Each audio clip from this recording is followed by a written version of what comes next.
Hi everyone, welcome to Navneet IAS academy. हम यहाँ पे जो है क्लास 7 की एनसीईआरटी पॉलिटी की उसे कवर कर रहे थे। एंड इस बुक का नेम है the social and the political life part 2। And part 1 जो है वो क्लास 6 की एनसीईआरटी है आपकी पॉलिटी की। ओके। उससे पहले हमने क्या किया था कि अभी प्रीवियस वीडियो में 8 चैप्टर जो है वो स्टार्ट किया था। इसका जो पार्ट 1 है, राइट, वो हमने यहाँ पे कवर किया था। तो ये जो चैप्टर है ना, वो एक यहाँ पे शर्ट की स्टोरी है। मीन जो है ना, ये शर्ट किस तरह से मार्केट में पहुंचती है, कौन कौन से स्टेजेस से होके जो है ये मार्केट में पहुंचती है, उन सब के बारे में हम यहाँ पे कवर कर रहे थे। वीवर्स जो होते हैं उनकी क्या स्ट्रगल उन्हें यहाँ पे जो है सामना करना पड़ता है, किन स्ट्रगल्स का, उनके बारे में हम यहाँ पे कवर कर रहे थे।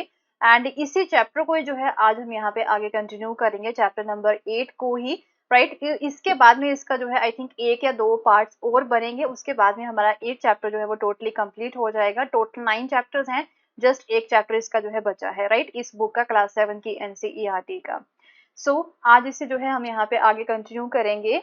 तो उसे स्टार्ट करने से पहले मैं आपको बता दूं कि ये जो है मेरे टेलीग्राम चैनल का लिंक है। इस पे आपको जो है daily news articles to read जो है the Hindu and Indian Express की उसकी इंफॉर्मेशन मिलेगी। लिंक इसका जो है वो नीचे मैं डिस्क्रिप्शन बॉक्स में दे चुकी हूँ। डायरेक्टली वहां पे जाके आप इसे फॉलो कर सकते हो। Okay, so now let's continue with the same chapter, chapter number 8। And अब बात करेंगे about the cloth market of the Erode. Right, Erode region जो है ना यहाँ पे तमिलनाडु में, राइट, वहां पे एक क्लॉथ मार्केट है जो कि बहुत ज्यादा फेमस है। उसके बारे में बात करेंगे कि वहां पे किस तरह से काम होता है। तो ये बाई वीकली क्लॉथ मार्केट है तमिलनाडु में। ये सबसे ज्यादा जो है पूरे वर्ल्ड की लार्जेस्ट क्लॉथ मार्केट है। एंड काफी ज्यादा वेराइटी ऑफ क्लॉथ जो है ना वो इस मार्केट में बेचा जाता है। तो अब क्या होता है कि ये जो कपड़ा है ये कौन बनाता है? ऑब्वियसली जो वीवर्स होते हैं वो ही बुनते हैं ना इस कपड़े को। तो ये जो वीवर्स होते हैं ना, मोस्टली ये विलेजेस में ही होते हैं।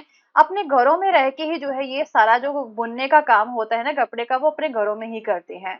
So cloth that is made by the weavers in the villages around is also brought here for the sale. Okay, तो ये जो weavers होते हैं ना दूर दूर इसके आसपास के जो villages हैं इस मार्केट के, तो वो सारे उस कपड़े को बुन के तो इसी मार्केट में ही लेके आते हैं सेल करने के लिए। तो इस मार्केट में अब क्या होता है, एक तो यहाँ पे वीवर्स आते हैं बेचने के लिए।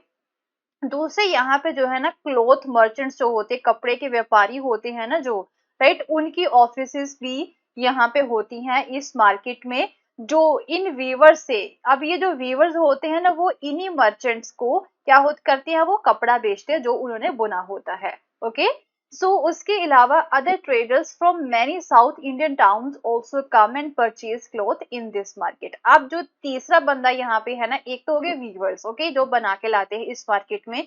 दूसरे हो गए यहाँ पे जो मर्चेंट्स हैं जो खरीदते हैं इस कपड़े को, राइट। एंड उसके बाद में यहाँ पे जो है साउथ इंडियन जो दूसरे टाउन है ना, वहां से भी लोग यहाँ पे आते हैं तो कपड़ा खरीदने के लिए। तो मार्केट डेज जब होते हैं, you would also find weavers bringing cloth that has been made on order from the merchant. अब क्या होता है कि कई बार ऐसे वीवर्स भी होते हैं जो कि ऑर्डर के ऊपर भी कपड़ा यहाँ पे बनाते हैं, राइट। तो उन्हें ऑर्डर जो है वो ऑर्डर ले लेते हैं किसी मर्चेंट से कि कितना कपड़ा यहाँ पे बनाना है, किस टाइप का कपड़ा यहाँ पे बनाना है, तो उस ऑर्डर के अकॉर्डिंग उतना अमाउंट ऑफ कपड़ा जो है वो यहाँ पे बना देते हैं। एंड उसके कुछ पैसे जो है वो उस मर्चेंट से ले जाते हैं।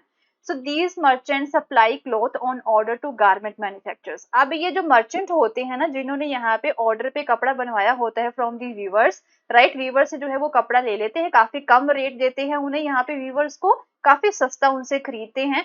तो फिर यही वाला जो कपड़ा होता है ना वो फिर आगे सप्लाई कर देते हैं। किन्हें सप्लाई करते हैं वो? गारमेंट मैन्युफैक्चरर्स को, एक्सपोर्टर्स को अराउंड दी कंट्री। तो उनसे जो है ये उन्हें काफी महंगे रेट पे ये बेचते हैं। तो ये जो मर्चेंट होते हैं ना बीच वाले, जो वीवर्स के बीच में, एंड ये जो दूसरे कपड़ा व्यापारी होते हैं जो कि जो दूसरे मेन बड़े बड़े यहाँ पे कपड़े व्यापारी होते हैं, उनके बीच में यहाँ पे जो मर्चेंट होते हैं ना वो ज्यादा पैसा यहाँ पे कमाते हैं। Okay, so they purchase the yarn and give instructions to the weavers about the kind of cloth that is to be made. अब क्या होता है कि ये वाले जो मर्चेंट होते हैं, जो बिचौले होते हैं, ये क्या करते हैं, तो ये यार्न खरीद लेते हैं। Okay, they purchase the yarn and फिर इंस्ट्रक्शंस दे देते हैं वीवर्स को कि किस काइंड ऑफ जो क्लॉथ है ना वो यहाँ पे बनाना है। तो इसी प्रोसेस को जो है ना हम आगे थोड़ा सा पिक्चर में समझने की कोशिश करते हैं। तो ये 3 पिक्चर्स यहाँ पे दे रखी हैं। This one is the first, second and the third. Okay, तो ये जो फर्स्ट पिक्चर है इसके बारे में देख लेते हैं। तो ये एक मर्चेंट की शॉप है बाजार में। ओके, जो वही वाला इरोड बाजार है वहां पे ये एक मर्चेंट की शॉप है। And over the years these traders have developed extensive contact with the garment firms। अब ये जो मर्चेंट है ना, ये वाला जो मर्चेंट है, इसने कई सारी फर्म्स जो होती है ना, राइट, यहाँ पे जो फैक्ट्रीज होती हैं उनके साथ जो है इन्होंने कॉन्टेक्ट्स बनाए हुए हैं अराउंड द कंट्री फ्रॉम हुम दे गेट ऑर्डर्स। ओके, अब ये वाली जो फर्म्स होती हैं ना, ये इसे ऑर्डर देते हैं, इस मर्चेंट को ऑर्डर देते हैं। And these traders purchase the yarn from others. Okay, अब ये जो ट्रेडर्स होते हैं ये किसी दूसरे बंदे से जो है यान भी खरीदते हैं। सो अब क्या हो गया, सेकंड नंबर पे यहाँ पे जो बंदे, जो वीवर्स हो गए, एक्चुअल में जो यहाँ पे कपड़ा बनाते हैं, जो बुनते हैं कपड़ा। ओके, तो ये जो वीवर्स होते हैं ना, अब ये वाला जो कपड़े का जो व्यापारी, जो मर्चेंट है, वो इन वीवर्स को बोल देता है कि इतना अमाउंट ऑफ, इतने काइंड ऑफ कपड़ा यहाँ पे बनाना है, तो इतने पैसे आपको उसके मिलेंगे। इस फर्म से ऑर्डर ले लिया मर्चेंट ने। अब ये वाला मर्चेंट जो है वो वीवर्स को बोल रहा है कि इस तरह का कपड़ा यहाँ पे बनाना है।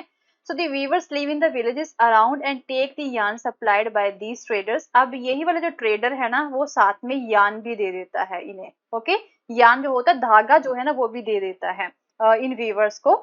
एंड फिर अपने घरों में ही इन्होंने ये जो लूम्स होते हैं ना, ओके, जो पावर लूम होते हैं, ये आप पिक्चर जो देख रहे हो, ये पावर लूम की पिक्चर है ना, तो ये यहाँ पे इन्होंने घरों में ही लगाई होती हैं। तो ये इसमें जो फैमिली मेंबर्स होते हैं, जो खुद वीवर होता है ना, वो सारे मिलके जो है वो इस मर्चेंट के ऑर्डर को फुलफिल करने की कोशिश करते हैं। ओके, सो काफी लंबा समय जो होता है वो इन लूम्स में व्यतीत करते हैं ये सारे जो वीवर्स होते हैं। एंड मोस्ट वीविंग यूनिट्स जो होते हैं उनमें अराउंड 2 to 8 पावर लूम्स होते हैं on which the yarn is woven into the cloth. फिर इन पावर लूम्स की सहायता से जो यान होता है, जो धागा होता है, उससे कपड़ा बनाया जाता है। तो साड़ीज हो गए, towels, shirting, ladies dress material and bedsheets हो गए, तो वो इन्हीं लूम्स पे ही बनाए जाते हैं। फिर अब वीवर ने जो है इसे बना लिया। अब वीवर दोबारा से जो है फिर क्या होगा, वो मर्चेंट की शॉप में जो है इसे बेचने के लिए लेके आएगा। So they then bring back the finished cloth to the traders.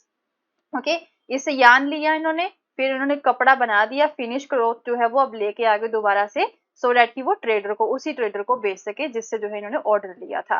Hair they can be seen getting ready to go to the merchant in the town. तो वो बैठे हुए हैं यहाँ पे सारा कपड़ा रेडी करके। And the trader keeps an account of the यान गिवन। तो फिर ये जो ट्रेडर होता है ना, वो सारा एक अकाउंट रखता है कि कितना यान मैंने इन्हें दिया था। एंड फिर जो है उससे वो कपड़े के, जितने कपड़े उन्होंने यहाँ पे बुने होते वीवर्स ने, उनको उसके अकॉर्डिंग जो है उससे वो पैसे दे देता है। तो इस तरह से ये सारा प्रोसेस यहाँ पे चलता है, राइट। सो अब जो है ना, यहाँ पे हमें एक सिस्टम देखने को मिलता है, वो है पुटिंग आउट सिस्टम, जिसमें जो है ना बीच वाला जो मर्चेंट है ना, ओके, जो बीच वाला मर्चेंट है उसे जो है ज्यादा फायदा पहुंचता है।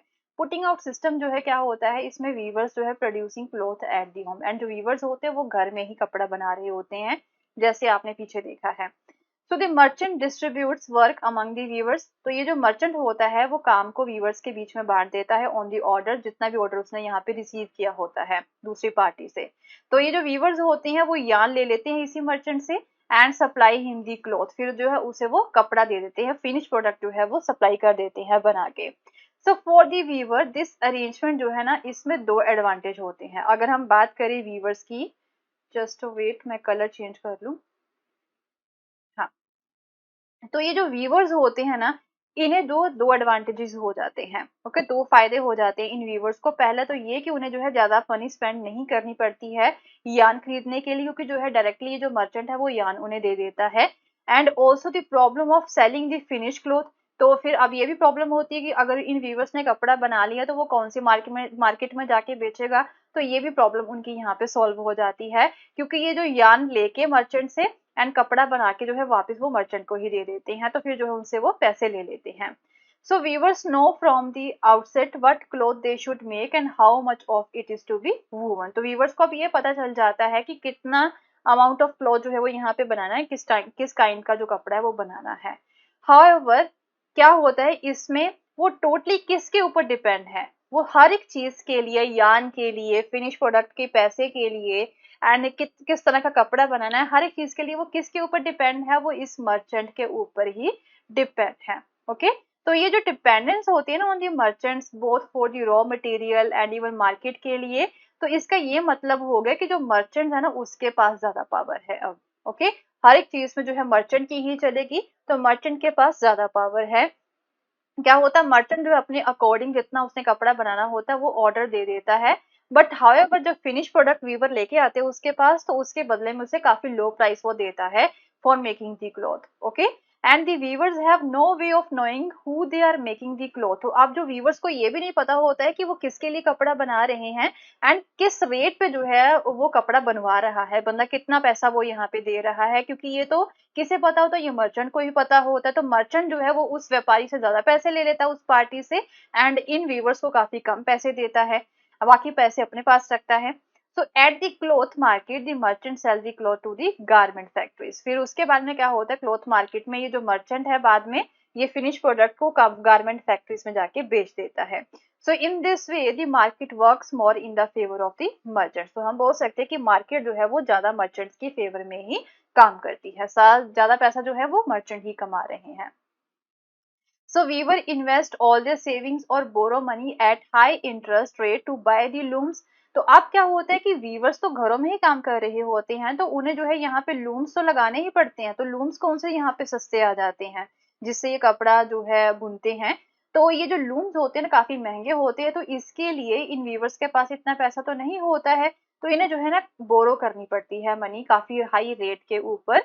एंड एटलीस्ट हम बोल सकते हैं कि 20,000 रुपए का एक लूम होता है, तो एक छोटा जो वीवर होता है ना उसे एटलीस्ट 2 लूम तो चाहिए होते हैं, तो हम बोल सकते हैं कि 40,000 रुपए जो है उसे यहाँ पे इन्वेस्ट करने पड़ेंगे। And so the work on these looms can not be done alone. And even जो एक बंदा इन लूम्स के ऊपर काम नहीं कर सकता है, तो इसके लिए जो बाकी एडल्ट मेंबर होते हैं उनकी फैमिली के, उन्हें जो है 12-12 घंटे तक जो है दिन में काम करना पड़ता है to produce the cloth. And इस सारे काम के लिए उन्हें जस्ट कितना मिलता है, 3500 पर मंथ मिलता है। तो इसमें जो है वो क्या करेंगे, उनका तो सारा जो अर्निंग है वो लूम्स का जो कर्जा होता है वही उतारने में निकल जाएगा। तो इस अरेंजमेंट को जो है ना हम बोल सकते हैं putting out system, whereby the merchant supply the raw material and receive the finish product. Okay, यहाँ पे मर्चेंट जो है वो रॉ मटेरियल सप्लाई करता है एंड फिर जो है फिनिश प्रोडक्ट को रिसीव करता है फ्रॉम द वीवर, इसे हम पुटिंग आउट सिस्टम बोलते हैं। सो इंडिया में जो है ना ये काफी ज्यादा प्रिवेलेंट है, इंडिया में बहुत ज्यादा ऐसा होता है। तो अब इसी प्रॉब्लम को कि जो वीवर्स होते हैं जो एक्चुअल में काम कर रहे हैं उन्हें काफी कम पैसा मिलता है, उन्हें उनकी मेहनत के अकॉर्डिंग पैसा नहीं मिल रहा है, तो कई लोगों ने यहाँ पे इन वीवर्स ने जो है ना अपनी संस्थाएं बना रखी हैं, अपने कॉपरेटिव्स भी बना रखे हैं। So we have seen that weavers जो है उन्हें काफी कम मिलता है by the merchant under the putting out system. So weaver cooperative जो है वो एक ऐसा तरीका है तो इस डिपेंडेंस को जो है कम करने के लिए, क्योंकि जो मोस्टली व्यूवर्स है वो किसके ऊपर डिपेंड है, वो मर्चेंट के ऊपर ही डिपेंड है। तो इस डिपेंडेंस को कम करने के लिए वीवर्स कोऑपरेटिव्स जो है वो यहाँ पे बनाई गई हैं, एंड सो डैट की जो वीवर्स है वो ज्यादा से ज्यादा इनकम जो है वो अर्न कर सके। कोऑपरेटिव में क्या होता है, जिनके कॉमन इंटरेस्ट होते हैं, मीन सारे जो वीवर्स होते हैं ना वो इकट्ठे आ जाते हैं एंड अपने म्यूचुअल बेनिफिट के लिए वो काम करते हैं, सारे जो जितने वीवर्स होते हैं वो इकट्ठे हो जाते हैं। ओके, अपनी ऑर्गेनाइजेशन बना लेते हैं, तो एक दूसरे के इंटरेस्ट के लिए, एक दूसरे के बेनिफिट के लिए, म्यूचुअली बेनिफिट के लिए जो है ना वो काम करते हैं।